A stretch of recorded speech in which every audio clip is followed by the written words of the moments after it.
Berdoa. 我们一起来祷告。 Terima kasih Tuhan untuk segenap kebaikan-Mu bagi kami. 主啊，因着你一切的恩典，我们向你献上感恩。 Sungguh kami tidak bisa menghitung setiap anugerah yang Tuhan telah berikan. 主啊，你一切的祝福，我们都无法来数算。 Bahkan Tuhan memberikan firman bagi setiap kami untuk menuntun hidup kami. 甚至你把你的话语赐给我们，来引导我们的生活， Firman yang mengajarkan kami apa yang menjadi isi hati-Mu. 告诉我们你的心思， Firman yang menolong kami hidup semakin serupa dengan Engkau. 也帮助我们生活的越来越像主耶稣。 Maka saat ini kami mengkhususkan diri kami untuk belajar firman Tuhan. 因此，我们这个时候，我们要真正的来学习你的话语。 Bantu dan tolong kami bukan hanya mengerti, tetapi juga bisa menjadi pelaku firman. 帮助我们不单单是明白，但是我们要有能力施行出来。 Kedua hamba-Mu yang di mimbar ini penuh dengan kelemahan ya Tuhan. 主啊，你这两位仆人充满了许多的软弱， Pakai hamba-Mu berdua untuk menjadi berkat. 使用你两位仆人成为祝福。 Terima kasih di dalam nama Yesus Kristus kami berdoa. 感谢你，奉主耶稣基督的名，我们祈求， Amin. 阿门。 Selamat pagi jemaat yang dikasihi Tuhan. 主所爱的弟兄姐妹们，早安， Shalom. 大家平安。 Saya bersyukur boleh berjumpa dan bersama-sama dengan Bapak Ibu beribadah bersama-sama. 感谢上帝恩典，今天能够一起来敬拜上帝。 Dan kalau saya mempunyai maaf Bapak Ibu, kalau saya mempunyai salah, saya minta maaf terlebih ya, maaf lahir batin. 那如果我有什么错的话，请大家原谅我。 Saya percaya itu bukan cuma ajaran Islam, tapi kekristenan juga mengajarkan kita saling mengampuni satu dengan yang lain. 我相信彼此原谅不单单只是伊斯兰教的教导，我们基督教里面，我们也彼此用爱心宽容。 Mari kita bersama-sama membaca satu bagian firman Tuhan yang terambil dari Yohanes 13 ayat 31 sampai 35. 我们来看一段经文，从约翰福音第13章的31到35节。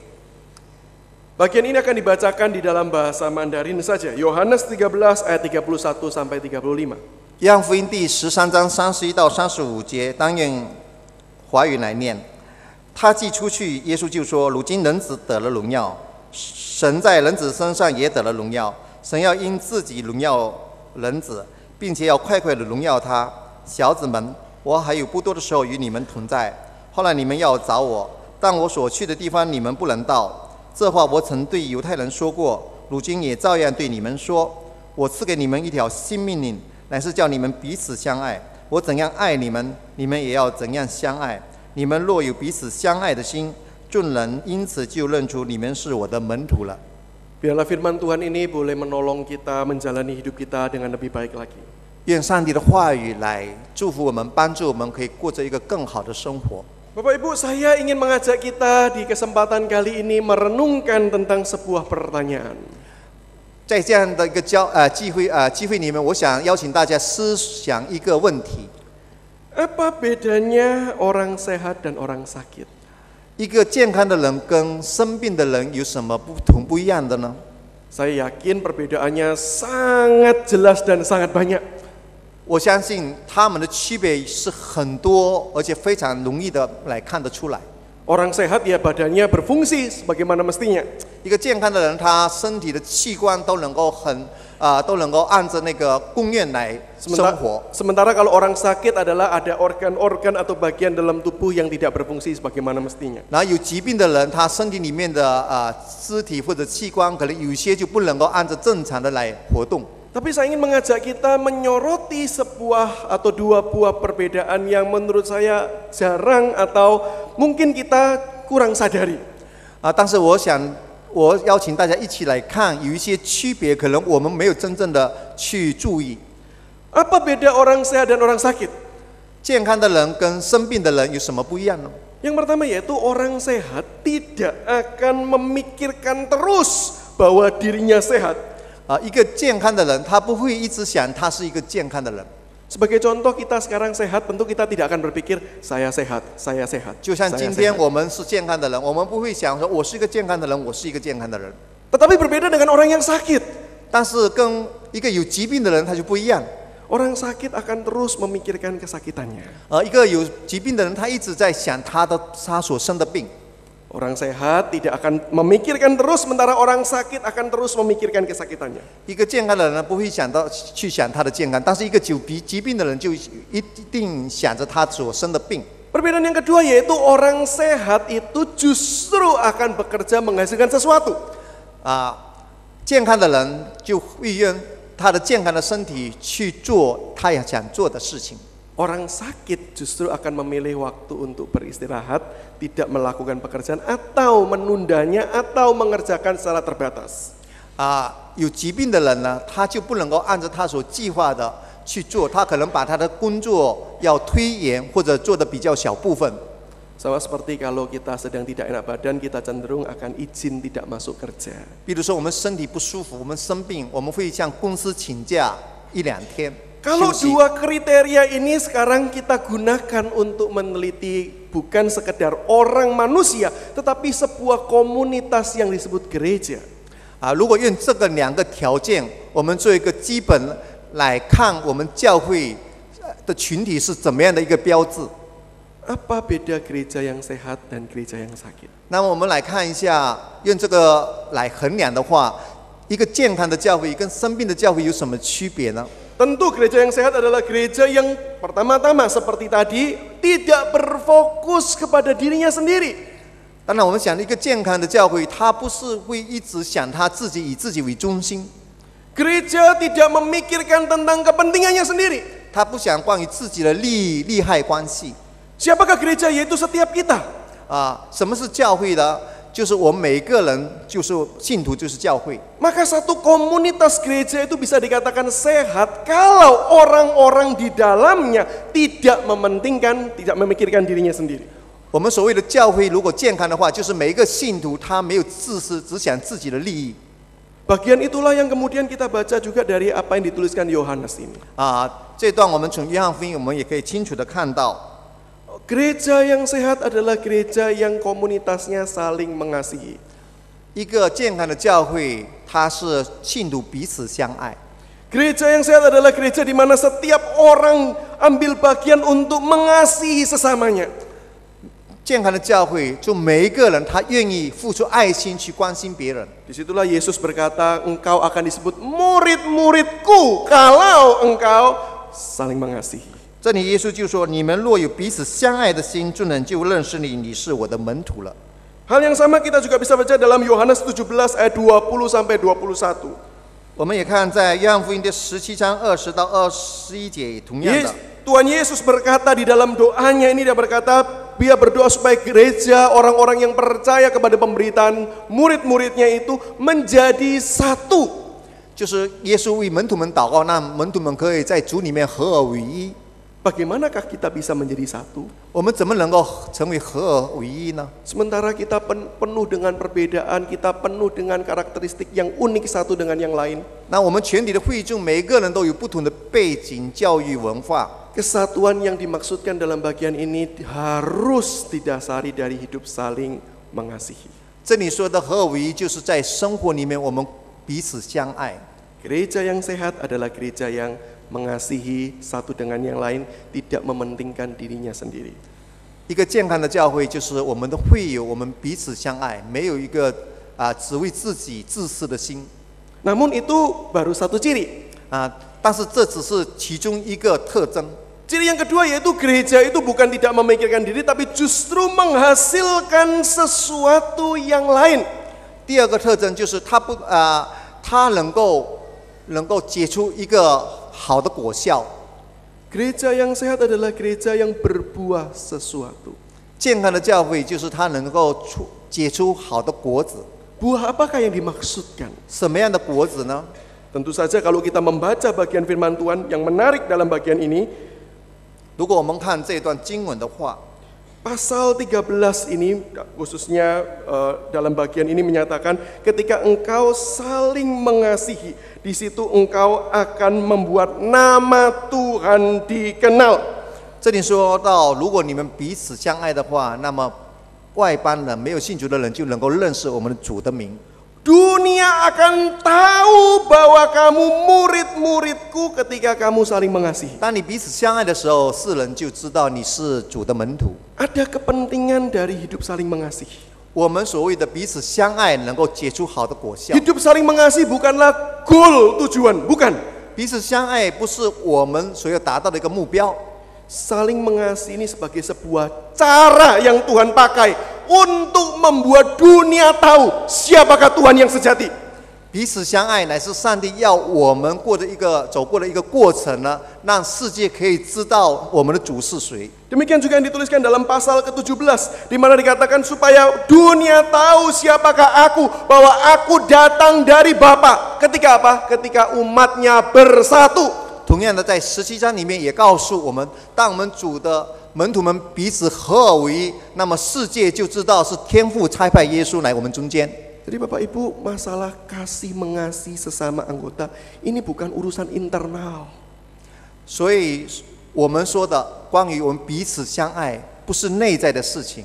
Tuhan mau memakai hidup yang saling mengasihi ini untuk membuat dunia ini kenal siapakah Tuhan itu. 上帝要使用我们，如果有彼此相爱的心，让世界的人能够认识他。 Gereja yang memiliki daya tarik adalah gereja yang komunitasnya saling mengasihi. 教会有吸引力，如果我们教会里面的会友们有彼此相爱， Ini adalah ciri kasih yang harus terlihat dalam kehidupan komunitas gereja. 这就是我们基督徒要活出来的一个特色，在教会里面。 Cuma yang menjadi pertanyaan begini Bapak Ibu. Yang menjadi pertanyaan adalah 问题现在是这样： ketika kita hidup saling mengasihi satu dengan yang lain, 当我们彼此相爱的时候， bukankah kita akan semakin erat? 我们就会彼此更加的亲密， Bukankah kita akan menjadi semakin kompak?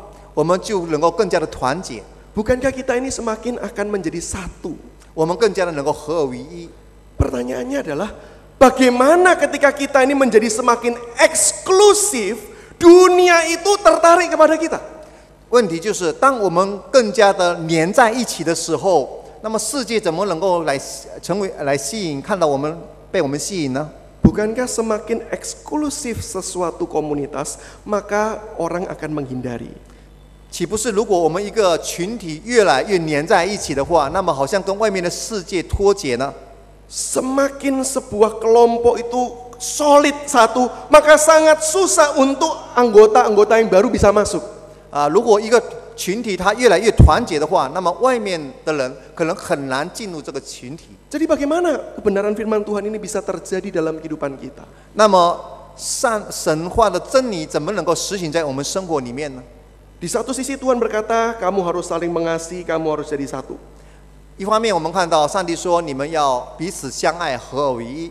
Tapi di sisi lain Tuhan berkata, melalui hal itulah namaku dikenal. 那么因此呢，神的名被人所认识。 Bagaimana hal ini bisa terjadi? 这样的事情如何能够发生呢？ Bagaimana kehidupan saling mengasihi ini bisa menjadi daya tarik bagi dunia? 我们彼此相爱的心能够成为对世界是一个吸引力呢？ Nah, kalau kita merasa iya ya kok susah ya, berarti ada sebuah konsep kasih yang keliru yang kita miliki. 但是如果我们觉得哇，这个真的很困难，不能够这样努力的实行，那么我们可能对这个爱呢有一个错误的看法与观点。 Seringkali ketika kita berkata, saya mengasihi kamu, 很多时候我们会说我爱你， maka yang menjadi daya pikatnya itu adalah orang tersebut.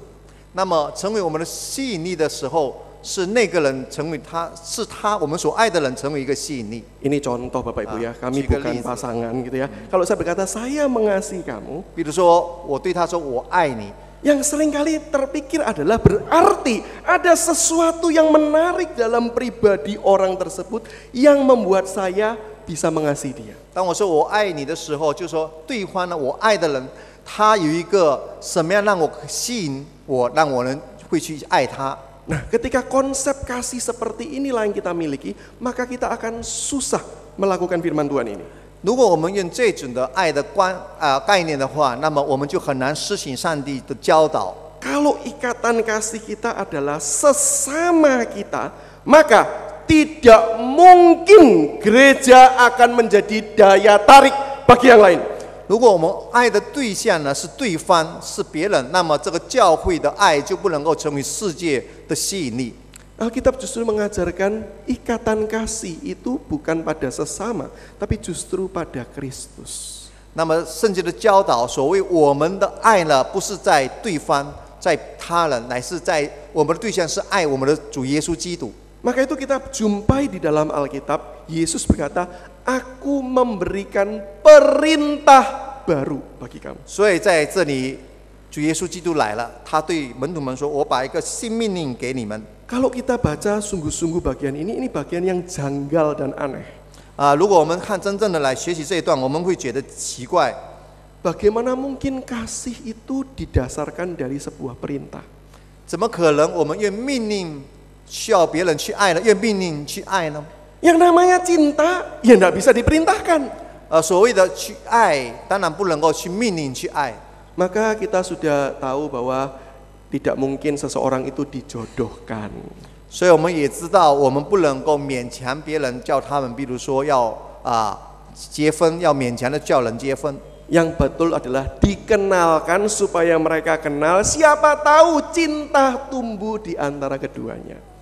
正式的乃是就是说，我们帮他们介绍一下，说不定有一天他们能够合得来，能够走在一起。 Tapi tidak mungkin orang tua berkata kepada anaknya, "Hei, kamu cinta dia ya?" 但是不可能父母吩咐他说：“你一定要爱着他。” Karena cinta tidak bisa diperintah. 因为所谓的爱情不能够用命令来命令他。 Maka kenapa Tuhan Yesus berkata, bukan Tuhan Yesus aku menganjurkan, aku mendorong, bukan. Tapi Yesus berkata, aku memberikan perintah kepada kamu. 但是为什么在这里耶稣不是建议说你应该，你希望你能够爱，乃是用一个命令的口吻说你们要彼此相爱。 Karena ikatannya bukan kepada sesama, tetapi kepada Kristus. 因为所爱的对象呢，不是别人，乃是对主。我们爱我们的主。 Jadi ketika kita mendengar kehendak keinginan Tuhan bahwa Tuhan ingin saya mengasihi satu dengan yang lain. 但是如果我们听到，比如说主要我们彼此相爱的话， Yang terjadi harusnya adalah 应该实行出来的是， karena saya mencintai Tuhan. 因为我爱我的主， Maka apapun yang dia mau, saya akan lakukan. 他所愿意的一切，我都愿意来施行出来。 Perhatikan bedanya ya. 我们要注意这个区别。 Yang Tuhan mau bukan kita saling mengasihi seperti ini, bukan. 上帝不是要我们两个人彼此这样一种相爱， Tapi yang Tuhan mau adalah karena saya mengasihi Tuhan. 但是上帝要的是我们爱我们的主， Maka apapun yang dia mau, 以致 saya akan lakukan. 我们主所愿意的一切，我们愿意施行出来。 Termasuk ketika Tuhan meminta saya mengasihi orang lain. 包括当上帝要我们去爱他人的时候，我们愿意去爱他。 Maka kalau kita bandingkan dengan Yohanes 14 ayat 15, ayat ini menjadi jelas.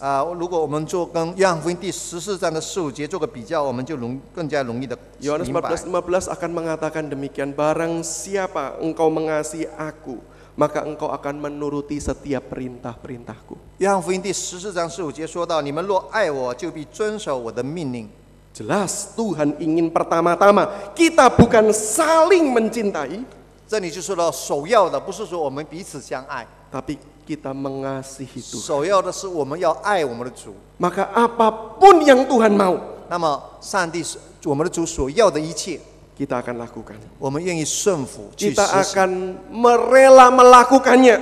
我们有甘心乐意的心来行出来。 Maka kalau kita baca secara keseluruhan Injil Yohanes, 所以我们如果看全部的约翰福音的话， kita akan menjumpai Kristus itu ingin bukan cuma kita saling mengasihi, 耶稣基督不单单要我们要彼此相爱， tapi Kristus juga ingin kita menyerupai Dia.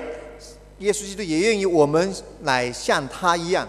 Dan kalau kita harus menyerupai Kristus, 如果我们要效法他，像他那样， Kristus itu menyatakan dirinya mengasihi dunia ini. 因为基督耶稣降世乃是爱全世界。 Yohanes 3:16 berkata, karena begitu besar kasih Allah akan dunia ini sehingga ia rela mengaruniakan anaknya yang tunggal. 约翰福音3章16节说到，神爱世人，甚至把他的独生子赐给他们， Itulah kasih Tuhan. 这就是神的爱。 Maka kalau kita mengasihi Tuhan, 如果我们是爱神的话， yang terjadi adalah 那么所发出来的果效， kita bukan cuma mau mengasihi sesama kita, 我们不单单只是爱我们的周围的人， tetapi kita juga mau mengasihi orang-orang lain yang ada di luar sana. 但是我们也愿意爱我们远方在我们周边更远的人。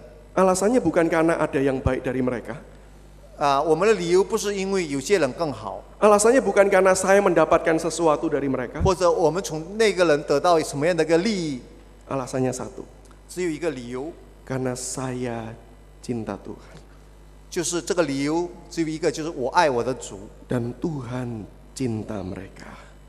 上帝呢也爱他们， Maka saya juga mau cinta mereka. 那么我也要爱着他们。 Maka kalau kita baca Yohanes 17, di dalam doanya Tuhan berkata, kalau kamu menjadi satu dunia kenal melalui pemberitaan Injil. 所以刚才就说到约翰福音17章，我们如果合而为一的话，那么他们就认识耶稣，借着我们所传讲的福音。 Komunitas gereja yang saling mengasihi tidak akan menjadi eksklusif. 那么教会的彼此相爱的群体就不会跟世界断绝关系， Karena ikatannya bukan di dalam anggota gereja.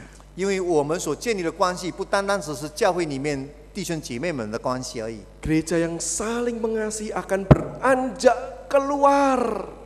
彼此相爱的教会，他们会出去。 Ingat tadi ciri orang yang sehat tadi ya. 刚才我们就记得所谓健康人的一个特征， Bukan memikirkan diri, 不是想关于自己， tapi justru berbuat sesuatu. 但是他有行动出去。 Gereja yang saling mengasihi juga akan mengasihi dunia ini. 彼此相爱的教会呢，他的会友们也会爱这个世界， Karena kita mengasihi Kristus. 因为我们爱我们的主。 Maka pertanyaannya yang patut kita renungkan adalah apakah kita mengasihi Kristus? 那么现在问题就是，我们是否真正的爱我们的主耶稣基督呢？ Hari ini kita berkata bahwa kita adalah gereja, komunitas kasih. 今天我们说我们是教会，教会是爱的群体。 Dan menurut Alkitab, komunitas kasih adalah komunitas yang pertama-tama mengasihi Kristus. 那么，教会起初就是真正爱主的群体。 Apakah kita sudah sungguh-sungguh mengasihi Dia? 我们是否已经真正的去爱他呢？ Apakah kita sudah sungguh-sungguh mencintai Dia? 我们是否真正真诚的去爱他呢？ Sudah menarik sekali ya Injil Yohanes kalau kita perhatikan perikop pasal 21. 如果我们再看约翰福音21章里面有让人很吸引的， Ada sebuah kisah yang sangat indah menjelaskan bagian ini. 有一个故事非常的美，来对这几节经文做个解释。 Ketika Yesus bertanya kepada Simon Petrus, Simon anak Yohanes, apakah engkau mengasihi aku? 他就是当耶稣问西门彼得的时候，西门，你爱我吗？ Simon jawab, ya Tuhan, aku mengasihi engkau. 西门说，主啊，我爱你。 Yang menarik adalah jawaban Yesus setelahnya. 那么更让人有吸引力，就是耶稣怎样来回应彼得的回答。 Yesus tidak berkata, ikut aku. 耶稣没有对他说，你来跟随我。 Yesus bukan berkata, layani aku lebih lagi. 耶稣没有叫他说，你要更殷勤的侍奉我。 Yesus bukan berkata, sembah aku sekarang. 耶稣也没有叫他，你来拜我。 Tapi justru ketika Tuhan tanya, apakah engkau mengasihi aku? 但当主耶稣对他说，你爱我吗？ Tuhan minta Petrus membuktikan melalui gembalakanlah domba-dombaku. 耶稣要彼得用实际行动去牧养神的教会来行出来， Atau dengan kata lain adalah kasihilah sesamamu. 或者换一句话，就是要爱你的邻舍， Kasihilah orang lain. 爱别人。 Maka ketika engkau mengasihi aku, engkau harus belajar mengasihi orang lain. 当你说你爱主的时候，你要学习去爱别人。 Oh, mengasihi orang ini tidak gampang Bapak 去 Ibu. 爱别人当然不容易， Mengasihi sesama itu tidak mudah. 去爱我们的周围的人不容易。 Apalagi kalau tadi kita lihat yang kita kasih bukan di dalam gereja saja, tapi di luar. 更何况说，我们所爱的目标不单单是教会里面的人，但是教会外面的人， Orang-orang yang berbeda dari kita. Orang-orang yang berbeda dari kita. 跟我们完全不一样的人， Orang-orang yang mungkin bahkan pernah menyakiti hati kita. 甚至有些人曾经伤害过我们， Orang-orang yang mungkin menganiaya kita sebagai umat Tuhan. 甚至我们成为一个信徒，受到他们的逼迫。 Orang-orang yang di dalam kegelapan hatinya tidak mengenal Tuhan yang benar dan justru menindas kebenaran. 他们活在黑暗里面，他们不认识真理，那么他们在那边攻击我们。 Tuhan berkata, kasihilah mereka. 主对我们说，我们要爱着他们。 Kalau kita sungguh-sungguh mengasihi Tuhan, 当我们真正爱主的时候， maka kita akan melakukan apapun yang Dia inginkan. 那么上帝所吩咐的一切，我们都要去顺服、去爱。 Maka kita akan belajar mengasihi orang-orang tersebut. 那么我们就来学习怎样的去爱他们。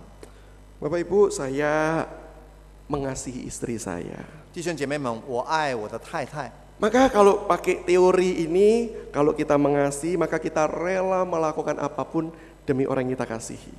就刚才所分享的真理，如果我们爱他，我们会为他做出一切的努力。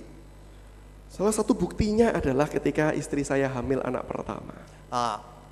当我太太怀孕第一胎孩子的时候， Wah, itu hamil yang sangat menyusahkan. 她这个第一胎的怀孕当然非常的艰难辛苦。 Bukan cuma menyusahkan dia, juga menyusahkan saya.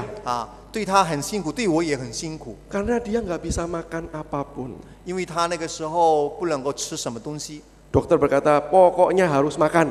医生说，总之你要吃东西。 Saya katakan sama istrinya, pokoknya harus makan. 我跟她说，医生说，总之你一定要吃。 Dia balik bilang, saya nggak mau makan. 她说我不要吃。 Saya bingung nih, bagaimana caranya? 那么我就不知道该怎么办。 Membuat supaya istri saya bisa makan. 怎样来想个方法让我的太太要吃饭？ Setiap kali ada muncul keinginan sesuatu, 每一次当我有一个意见、一个主意的时候， saya baru mau keluar membelikan, dia berkata sudah tidak pengen lagi.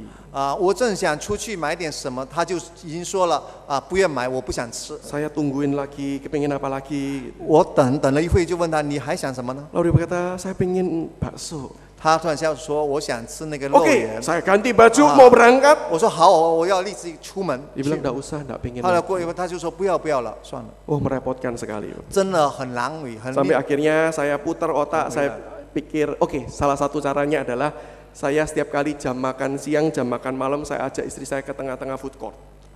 那么我就想，以前呢，我就在吃中饭跟晚饭的时候，我带他到这个餐厅外面的餐厅。 Nah, supaya kalau dia pingin sesuatu, saya tinggal beli cepat, langsung dia 到 bisa 食堂 makan. 那么我们到食堂去走走，如果他突然饿了，我就立刻从食堂那边买的东西给他吃。 Masalah yang lain terjadi. 但是有别的事情发生。 Istri saya suka pedas. 我太太喜欢吃辣的， Saya nggak suka pedas. 我不喜欢吃辣的。 Jadi begitu makanan ada, dia langsung campurkan sambelnya ke dalam makanan itu. 所以当我直接买那个饭菜的时候，直接把辣椒酱放在搅拌一起。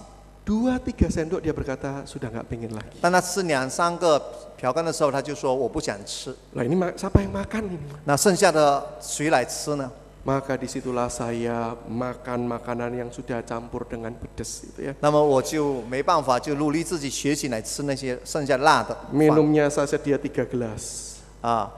能够要喝3杯水来吃那些辣的 Karena 饭， sambil makan minum, sambil makan minum. 因为吃一个瓢羹就要喝水。 Ya sekarang sih suka pedas gitu ya. 现在已经能够吃辣了。 Berkat kehamilan itu sekarang saya suka cabai. 是因为我的太太，我现在也喜欢吃辣椒。 Tapi kalau ditanya-tanya dasarnya suka enggak? Enggak suka. 但是如果你们问我之前喜欢吗？我会说我本来就是不喜欢吃辣的。 Tapi kenapa kamu mau makan? 但是为什么你要吃辣的呢？ Kenapa kamu mau belikan itu? 为什么你要买这个有辣椒的食物呢？ Karena saya mengasihi istri saya. 因为我爱我的太太。 Maka apapun, sampai apapun, walaupun itu menyusahkan, saya akan lakukan. 所以无论任何事情，我们多么难做的事情，我都会去努力去做，因为我爱我的太太。 Hari ini apakah kita mengasihi Tuhan? 今天我们是否爱我们的主呢？ Apa yang menjadi bukti kasih kita kepada Tuhan? 我们爱我们的主有什么证明呢？ Sudahkah kita melakukan apa yang menjadi isi hati Tuhan? 我们是否已经醒出上帝的心意呢？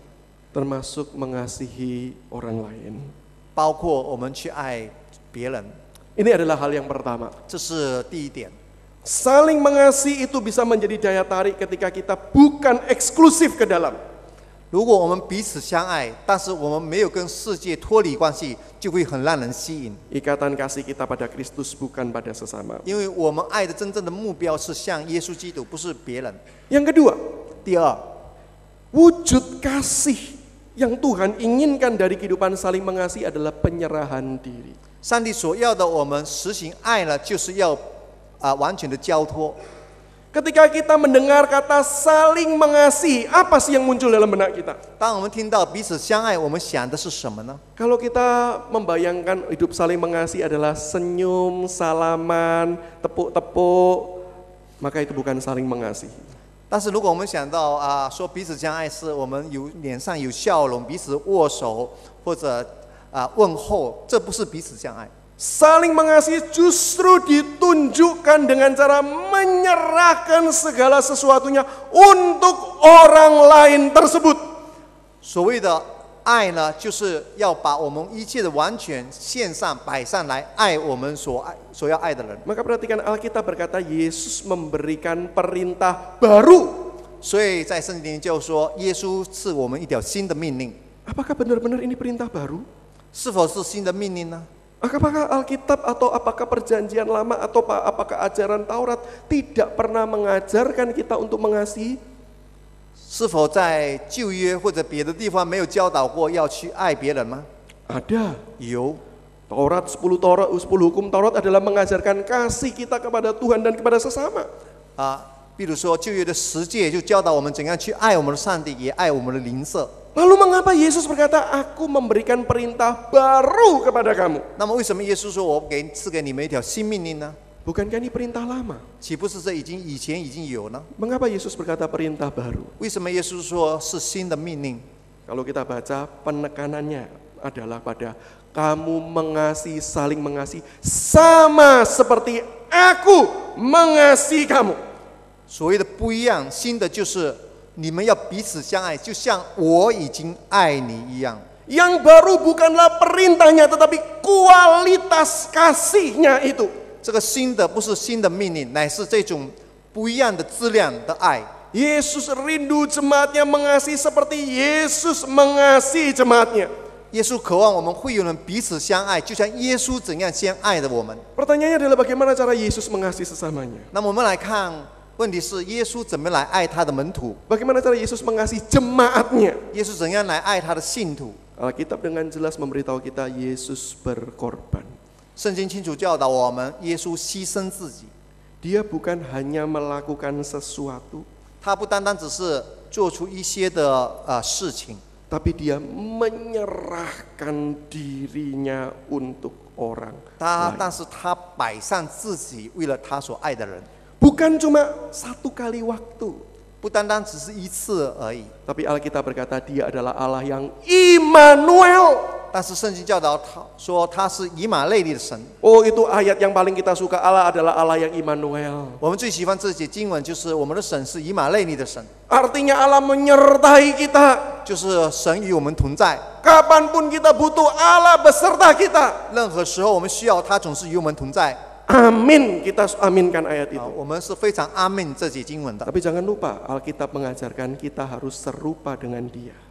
但是不要忘记，圣经也教导我们说，我们要效法他的榜样。 Maka kalau Dia adalah Allah yang mengasihi secara Immanuel, 如果他能够与我们同在着来爱着我们的话， maka bukankah kita juga harus mengasihi secara Immanuel? 岂不是我们也要同时同在的方式去爱别人？ Menyediakan diri, 我们要预备好自己， menyerahkan diri. 把自己摆上。 Apapun yang bisa kita kerjakan untuk sesama, kita lakukan. 任何事情我们能够为我们周围的人能够做的，我们要为他们做。 Meskipun dengannya kita menjadi kekurangan atau kita rugi.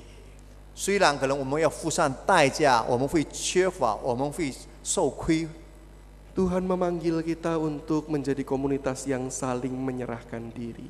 上帝呼召我们成为一个彼此摆上的一个群体。 Penekanannya adalah pada hati yang bukan memikirkan diri, tapi mau berbuat sesuatu bagi orang lain. 问题重要性乃是不是我们这个心不是想到我们自己，乃是想到怎样为别人而侍奉。 Apakah kita sudah memiliki kasih yang bersedia menyerahkan diri? 我们是否有个爱心，愿意把自己摆上呢？ Bagaimana sih kita melakukannya di dalam komunitas jemaat kita?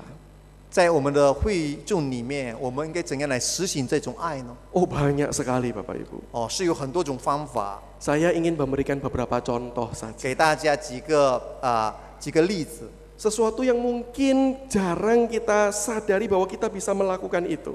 有些事情我们忽略的，我们很少想到我们能够如此的做。 Atau menganggap hal itu remeh. 可能有些人很轻看这些事情， Padahal sebenarnya hal itu sangat berdampak besar. 但是其实呢，这个事情是非常能够容易实行出来。 Yang pertama yaitu melalui doa syafaat. 第一个，我们借着为别人的代祷祷告。 Oh Bapak Ibu, mungkin ini adalah waktu-waktu yang paling ngantuk di dalam gereja. 可能弟兄姐妹们，这个时候是我们教会觉得非常困倦，想的睡觉的时候。 Tapi gereja Gloria pintar Bapak Ibu, doa syafaat tidak boleh duduk berdiri. 但是我们荣耀堂我们安排的很好，就是公祷代祷的时候，我们大家都站着祷 Ada 告。 gereja yang waktu doa syafaat duduk Bapak Ibu. 有的教会在公祷祷告的时候是坐着祷告。 Godaan terbesar pada waktu itu adalah tidur. 那么最大的引诱那个时候就是睡觉， Apalagi kondisinya dingin, tenang. 更何况这个时候觉得非常的舒适而且空气呢也非常的凉快。 Tetapi apa sih esensinya dari doa syafaat? 但是所谓的代祷呢，最基本的是教导是教义是什么？ Bapak Ibu, doa syafaat adalah doa bagi orang lain atau kepentingan yang lain. 所谓的公祷就是为别人的利益为他们祷告， Bukan doa bagi diri sendiri. 不是为我们自己来祷告。 Saya kok yakin kita sudah terlalu banyak berdoa bagi diri sendiri. 我相信我们每个人都会经常为自己祷告。 Justru ketika kita berkumpul sebagai komunitas, kita diingatkan, hei, pikirkan sesamamu. 就是因为我们在一起的时候，我们要想别人， Berdoalah bagi sesamamu. 我们要为他人来祷告， Berdoalah bagi pergumulan-pergumulan mereka. 为他们所挣扎面对的困难为祷告。 Saudara, saya pernah pergi melayani di sebuah gereja yang menurut saya sangat indah sekali. 我曾经在一个非常美好的教会在那边侍奉过。 Ketika doa syafaat yang dilakukan bukan sekedar berdoa untuk program, 当他们所献上的公祷的时候，不单单为教会里面的课程而祷告， juga bukan sekedar berdoa bagi bangsa negara secara umum, 也不单单只是为国家民族一个大事情、一件普遍的事情祷告， tetapi mereka mendoakan satu dengan yang lain. 但是他们彼此代祷。 Setiap kali jemaat diajak, ayo toleh kiri kanan, kenal nggak, doain. 就是邀请会友们，你们看左右，你们周围的人，你们认识吗？为他们祷告。 Mereka belajar saling mendoakan satu dengan yang lain. 那么他们在那边彼此祷告， Dimulai dengan bertanya, apa sih yang menjadi pergumulanmu? 然后问他你的挣扎是什么， Kemudian mendoakannya. 然后为他的面对的困难挣扎祷告。 Atau ada gereja lain yang melakukan setiap kali terima warta, wartanya bukan cuma isinya informasi-informasi begini saja. 但是呢，有些人在教会所收到的周讯呢，不单单只是里面的内容，就是报告的内容。 Tapi ada satu bagian dalam warta mereka yang isinya adalah apa yang mau didoakan. 但是有一页呢，在这个周讯里面呢，有关于我们所要祷告的是什么。 Dan kemudian jemaat minta disuruh mengisi apa pokok doa mereka. 然后接着要求他们的会友呢，要在纸条上写出他们想要被人家怎么样为他们祷告的事项。 Kemudian dikumpulkan. 然后这些纸条呢，就集合在一起。 Tapi yang bagus adalah jemaat diminta untuk mengambil pokok doa yang lain. 然后最好的就是会友们每个人在那边拿别人的那个祷告事项。 Dan hamba Tuhan itu selalu mengingatkan dari atas mimbar bahwa kita memang punya pergumulan.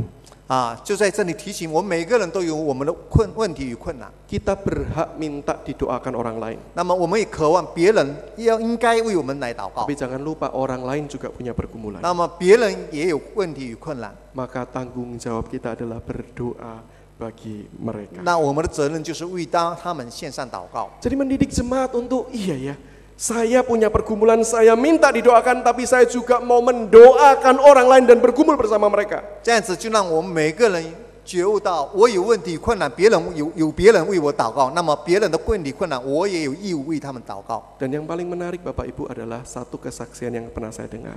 那么最让我吸引的就是有个这样的见证。 Ada orang yang tidak kenal Tuhan jadi percaya Tuhan. 有些人就是有的人，他因为不认识、不信主，但后来就成了一个信徒。 Dan kemudian di dalam ceritanya dia bersaksi kepada saya. 后来他就给我做一个见证。 Bapak tahu apa yang membuat saya bisa percaya Tuhan 你 Yesus? 知道是什么让我相信主耶稣吗？ Saya katakan, ya pasti melalui pemberitaan Injil Pak ya. 我说一定是因为有福音传给你 Oh iya, betul. 啊，是的，是因为福音传给我。 Tapi tahukah Bapak apa yang membuat saya tertarik untuk mendengarkan pemberitaan Injil? 但是你知道是什么让我有吸引，愿意听这个福音呢？ Wah, saya bilang, itu banyak, saya nggak tahu 啊， apa 我 yang 就说 menjadi. 不知道有很多种方法可以让你吸引你来听福音。 Lalu dia berkata, saya satu kali iseng-iseng datang ke gereja. 他说我有一次我自己就想来看看，去参加教会。 Dan satu hal yang saya paling ingat dari gereja, 但是有一个事情在教会里面非常的深刻， bukan pujiannya, 不是它里面所颂赞的歌圣诗， bukan khotbahnya, 也不是所讲的道， tapi saya paling tergerak ketika jemaat itu berdoa bagi orang lain. 但是最让我感动的就是教会的里面的会友为别人祷告。 Karena di agama saya tidak pernah kami berdoa untuk orang lain. 在我以前的宗教从来没有为别人祷告过， Kami hanya berdoa bagi kepentingan kami, diri kami sendiri. 我们祷告只是为我们自己的利益，为我们自己的需要，为自己祷告。 Maka di waktu itu saya sangat terharu melihat orang mau mendoakan pergumulan 所以 orang lain. 那个时候我非常受到感动，有许许多多的人愿意为别人不认识的人而祷告。 Itu yang membuat saya mencari tahu apa sih yang membuat mereka mau saling mendoakan. 所以就激励了我来寻求真神，为什么这些人愿意为别人祷告呢？ Saling mengasihi bahkan hanya sekedar di dalam doa bisa membawa orang kenal Tuhan. 彼此相爱，虽然在这个祷告里面，却能够吸引别人来寻找上帝。 Contoh yang kedua yaitu melalui persembahan. 啊，然后我们也可以第二个例子呢，我们可以借着奉献。 Bapak Ibu, saya pernah juga berkunjung pada sebuah gereja yang mendidik jemaatnya itu bukan cuma membawa persembahan rutin. 啊，我曾经参加一个教会，这个教会教导他的信徒，不单单只是每个星期的那个每个星期的奉献而已。 Waktu saya ngobrol dengan hamba Tuhannya, dia berkata jemaat dididik untuk setiap kali mau ke gereja ingat apa sih yang Tuhan sudah berkati saya, bukan untuk saya tapi buat orang lain. 但是教会教导会友，他可以思想上帝所给我的祝福是什么，然后别人的需要又是什么，我应该怎样去帮助别人。 Maka mereka membawa sesuatu. 所以他们就带了一些的东西， Ada yang membawa uang lebih, 有些把他有多余出来的钱， ada yang membawa barang-barang di rumah yang masih baik. Lalu kemudian ada sebuah Dropbox untuk naruh barang-barang itu. 那么有些人把家里还是很好，但是没有用的东西带来在教会，放在一个地方。 Siapapun yang butuh itu silakan ambil untuk gratis. 任何人需要的话，都可以把这些东西带回去， Dan saya 免 lihat 费的。 jemaatnya setiap minggu bawa sesuatu. 啊，我发现会友们每个星期都带了一些的东西来， Karena paradigmanya sudah diubah. 因为他们有这个不一样的想法。 Saya bukan saja memikirkan diri saya. 我不再为自己想， Tapi kalau saya sudah diberkati Tuhan, 我已经蒙了上帝的祝福。 ada bagian di mana Tuhan berikan saya lebih. 有些层面，上帝祝福我多而又多。 Yang lebih ini bukan untuk membuat saya lebih makmur. 这多出来的不是为了让我可以更加的强盛， Tetapi kalau ada Tuhan kasih lebih kepada saya, pasti ini milik orang lain.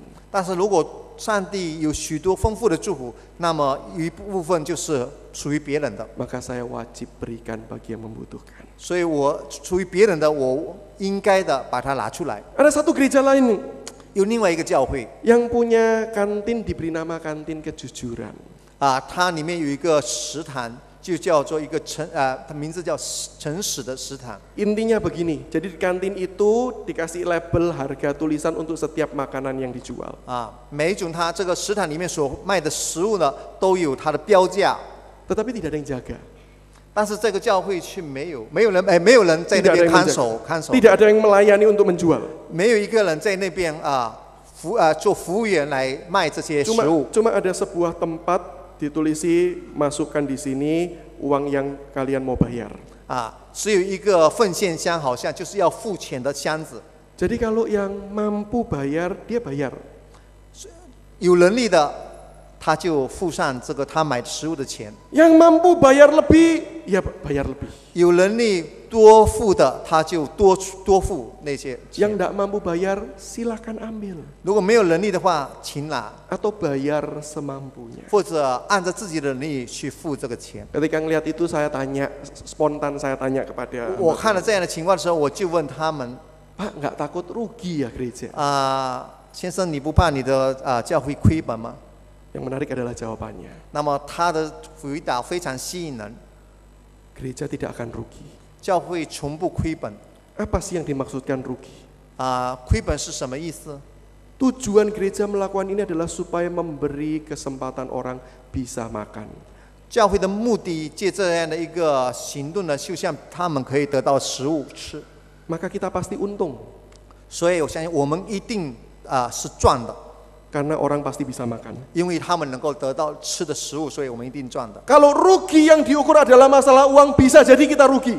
如果从钱财的方面来算赚或者亏的话，那我们可能是亏过。 Tapi karena tujuan kami bukan mencari uang. 但是我们的目的不是要赚钱， Tujuan kami adalah membuat orang bisa makan. 我们的目的是为了他们能够吃饭。 Maka kami pasti untung. 那么我们就已经达到目的，我们已经赚到了。 Oh, ketika saya mendengar jawaban itu saya kaget. 当我听到这样的回答的话，我就非常的惊讶。 Saya pikir itu adalah pemikiran yang alkitabiah. 我想他这种想法就是符合圣经的教导。 Ada terlalu banyak gereja yang memikirkan untung rugi diukur dari uang. 有很多教会他们衡量赚跟亏是从钱的数字来衡量的， Padahal Alkitab mengajarkan bukan itu ukurannya. 但是圣经的教导不是以这个金钱的数目来衡量。 Asal orang diberkati, asal orang mendapatkan sesuatu yang baik untuk hidup mereka, itu pasti untung. 只要我们的信徒或者有人他们从教会得到好处，这就是一定我们所赚到的。 Berapapun pengeluaran yang diperlukan itu bukanlah masalah. 要付出多少的财务、金钱的数字不成问题。 Bukankah kita beriman bahwa Dia yang memiliki pekerjaan, Dia yang akan mencukupi. 我们相信这个圣工是上帝而来的，需要的一切上帝会足够我们。 Maka Bapak Ibu, kalau saya simpulkan ada satu kebenaran seperti ini. 所以如果我要做一个结论的话，我会这么说： Saling mengasihi itu bisa terlihat jelas ketika kita itu dapat dan rindu ke gereja, bisa menyatakan kelemahan kita, tetapi juga bisa memberikan kelebihan kita. 我们所谓的彼此相爱呢，就是当我们有个渴慕的心去教会，那么在教会里面，我们能够很自然的分享我们的软弱，也可以把我们的长处分享出来。 Komunitas kasih itu akan terlihat ketika kita jemaat-jemaatnya bisa datang menyatakan dengan terbuka kita lemah, kita terbatas, kita butuh bantuan. 所谓爱的群体的，在我们中间能够实行出来。当我们每个人来到这个群体里面，可以很自由的、不怕的来对别人说：“我很软弱，我需要你的帮助。” Hari ini apakah kita terbuka dan kita berkata kita lemah? 今天我们是否能够自由敞开的心来对别人说：“我需要你。” Jangan-jangan kita selalu ke gereja dengan memakai topeng. 可能我们很多时候戴着面具来到教会， Kita tidak berani membuka kelemahan kita. 我不敢对别人诉说我的内心的软弱， Kita tidak berani membuka segala kekurangan dan keterbatasan kita. 我不敢把在别人面前露出我们的缺点， Karena mungkin kita takut, 因为我们惧怕， mungkin kita takut dihakimi. 我们害怕别人可能在那边说我们。 Tetapi ke gereja yang menjadi komunitas yang kasih bukan sekedar berani menyatakan kelemahan, tapi juga siap menanggung resiko untuk saya berbuat sesuatu, saya menyerahkan diri untuk orang lain. 但所谓爱的群体，不单单是能够说出他的需要，但是我们每一个人也把我们有能力、我们的长处可以表达出来，去关心、去爱别人。 Hari ini apakah kita ke gereja kita memikirkan orang lain? 今天我们来到教会，我们有没有为别人着想过？ Apakah kita ketika kita akan pergi ke gereja kita memikirkan apa ya yang bisa saya lakukan untuk sesamaku? 有没有想到今天我去教堂，我会为他这个人做什么呢？ Apa yang bisa saya kerjakan untuk mereka berdasarkan kemampuan dan kelebihan saya? 有没有想到我有这样的能力，那么我能够为需要的人能够做出什么呢？ Ketika kita melakukan semua hal ini Bapak Ibu, 当我们都如此行出来的时候， maka dunia akan menjumpai kita sebagai murid-murid Kristus. 那么世界的人就认识我们是基督的门徒， Mereka akan tertarik kepada kita 那么他们就会被基督所吸引， karena dunia rindu tempat seperti ini. 因为世界的人也渴望有这样的一个群体。 Dunia rindu tempat di mana mereka bisa diterima walaupun mereka gagal. 世界需要一个群体来接纳他们，虽然他们是一个失败的人， Dan juga bisa melayani dengan kemampuan mereka. 而且也借着我们的能力来服侍他们。 Mari kita bersama-sama berdoa. 我们来祷告。Bapa Surgawi, kami bersyukur kepada Engkau karena di dalam kelemahan kami sebagai manusia, di dalam kejatuhan dunia seluruh isinya ini, Engkau mengasihi kami dengan kasih yang tanpa syarat, mengutus Yesus Kristus datang ke dunia ini, menolong kami bisa berbalik, mengampuni dosa kami, menebus kami, dan juga memberikan teladan yang sangat indah buat kami, supaya kami bisa meneladani kasih Kristus. Bagaimana mengasihi manusia berdosa, bagaimana menyerahkan dirinya sepenuhnya untuk kami semua. Dan juga memberikan perintah kepada kami, sesungguhnya perintah bukan yang berat, tapi justru pada waktu kami menaklukkan diri kepada Engkau, kami bisa melakukannya bersama dengan Engkau. Kami menjadi satu, kami bisa mengasihi dengan sangat indah, dan kami menjadi kesaksian bagi dunia ini. Yang sangat dibutuhkan dunia adalah Engkau, kasih Tuhan, Injil Kristus yang mengelapkan mereka daripada kegelapan dosa.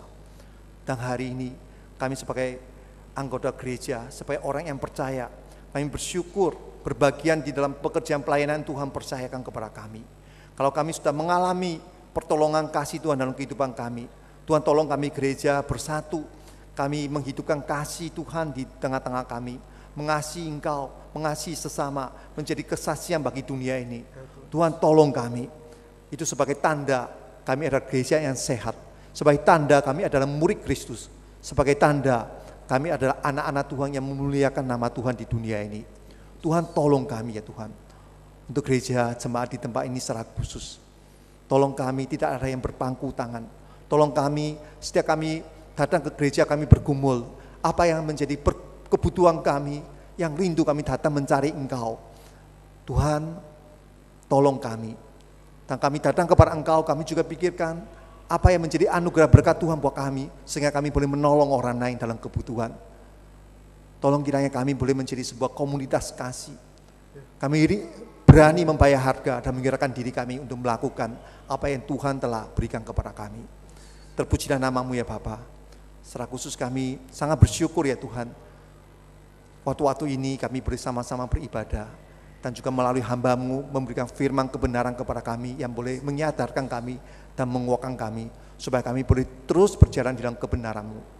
Berkatilah pelayanan hamba-Mu dimanapun Engkau pakai mereka dan seluruh keluarga. Tuhan sertai. Terima kasih Bapa.